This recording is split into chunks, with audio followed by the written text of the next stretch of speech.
President, COVID-19 pandemic has reminded us how vulnerable we are as individual countries, regardless of our size, wealth, or geography.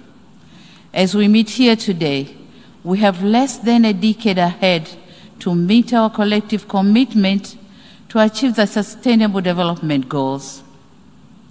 I note with great regret that according to the Sustainable Development Goals report of 2020, right now, the world is not on track to achieve the 2030 agenda, mainly due to adverse impact of COVID-19.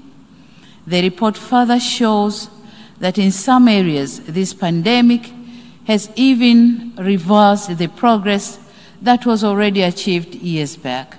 For instance, it is expected that around 71 million people who got out of extreme poverty will be pushed back into that situation because of this pandemic. What is depressing is the fact that these impacts are not felt evenly. We in the developing world are the most affected. It is therefore imperative that concerted efforts are undertaken to address this devastating situation. Mr. President, developing nations must be assisted in addressing socio-economic impact of out of COVID-19. On this note, we are thankful to multilateral financial institutions for their efforts in saving many economies from collapsing. These kinds of interventions are important. We cannot afford to take refuge on the onset of COVID-19 as an excuse for not making sufficient progress on achieving the Sustainable Development Goals. Mr. President, Tanzania has not been spared by COVID-19.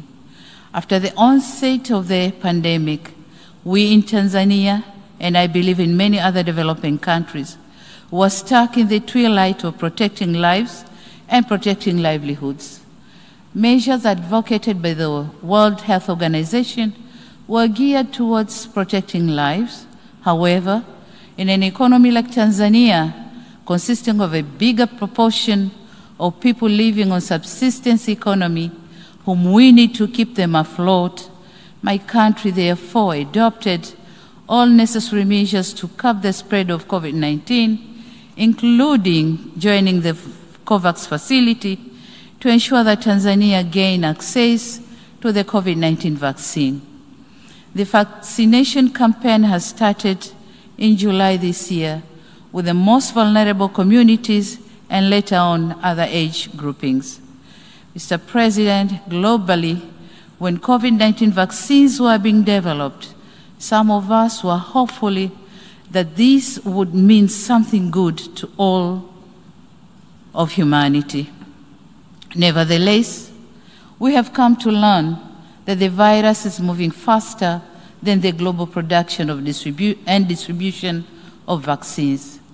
And the vast majority of vaccines have been administered in high and upper middle income countries.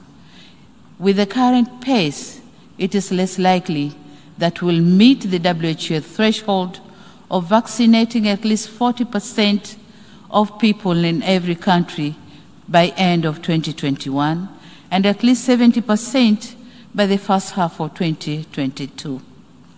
The level of vaccine inequity that we see is appalling.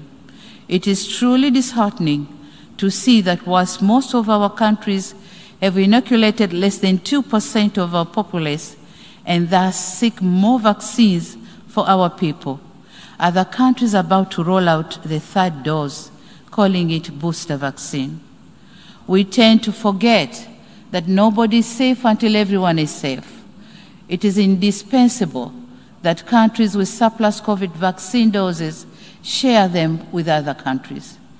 On another note, it is our humble request that the patent rights on COVID-19 vaccines should be waived for developing countries so that they can afford to produce the vaccines. This is not only a necessary move to end this pandemic, but also the right thing to do in order to save humanity. Mr. President, on economic fronts, the United Republic of Tanzania, like other countries, has not been spared by the effects of the COVID-19. Before the pandemic, our economy was growing at the steady rate of 6.9% compared to the current growth rate estimated at 5.4%. We are now embarking on reviving the tourism sector, which was barely affected because of travel restrictions put in many countries as means to curb the spread of COVID-19. While slowly trying to revive most economic activities suffocated by the pandemic, the government continues to work hard to improve the business environment and attract more investment. Aware of the nexus between economic growth and governance, we managed to maintain peace and political stability with a vibrant democracy and institutionalized good governance practices, upholding rule of law and human rights. Mr. President, I wish to take note of the Secretary General's report on our common agenda, which raises key issues of our common concern, such as gender equality, climate change, and youth development. On gender equality, COVID-19 is threatening to roll back the gains which we have made. As the first female president in the history of my country, the burden of expectation to deliver gender equality is heavier on my shoulders. It is for this reason that I commend the initiative by the UN Women, France and Mexico to organize the Generation Equality Forum that took place in Paris in June this year, whereby my country volunteered to champion for women's economic rights and justice. Aware that being passionate about gender equality is not sufficient, my government is reviewing policy and legal frameworks in order to come up with actionable and measurable plans to ensure economic empowerment of women, but also other aspects pertaining to gender equality and gender parity. We are also working on designing and implementation gender-responsive macroeconomic plans, budget reforms, and stimulus packages with the objective of reducing the number of women and girls living in poverty.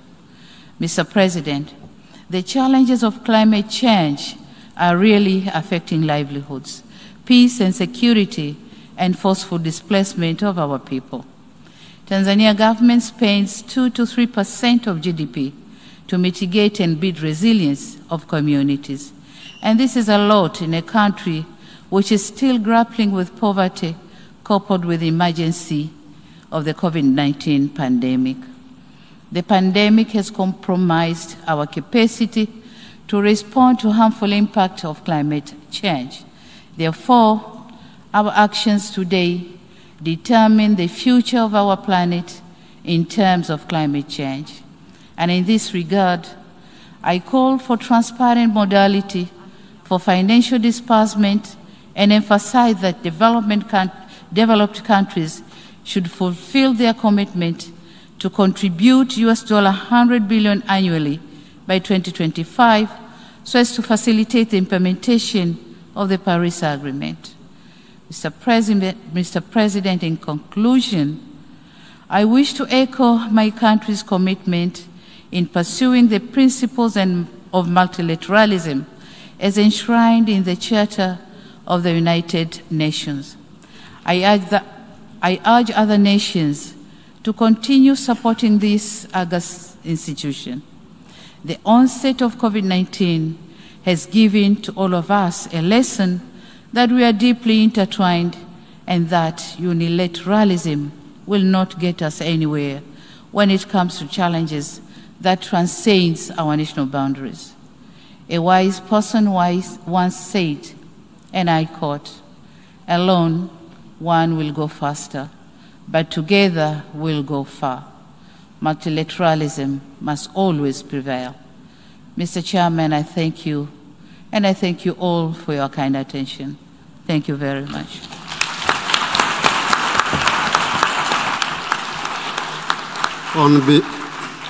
On behalf of the General Assembly, I wish to thank the President of the United Republic of Tanzania for the statement just made, and I request protocol to escort Her Excellency.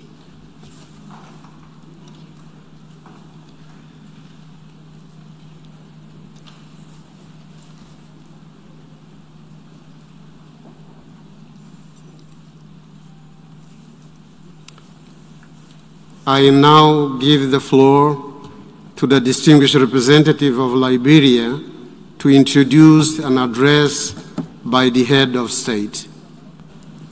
Mr. President, Excellencies, distinguished delegates,